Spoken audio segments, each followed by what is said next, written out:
Okay, here we go. So, Ross, thank you first of all for having me here as a guest for a couple of days at KUOW. I always have difficulties to to Yes, go through the four letters, yes. but I guess you don't have these difficulties. Can you tell me something about KUOW?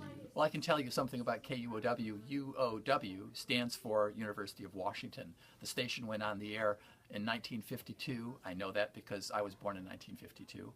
And it's a public radio station. It's licensed to a university. It began as an educational broadcaster.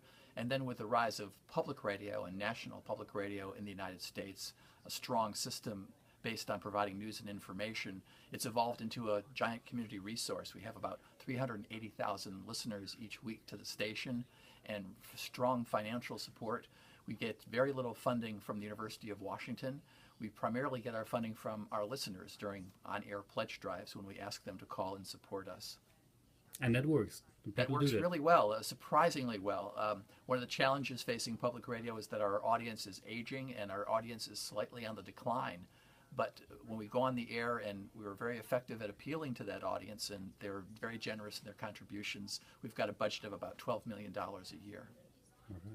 So you've been hosting a show for quite some time, and you've been really successful in that, winning awards and so on. Can you tell me more about this and about what you do nowadays? Oh, sure. Hosting the show was the culmination of my career here, really, the best job that I've had.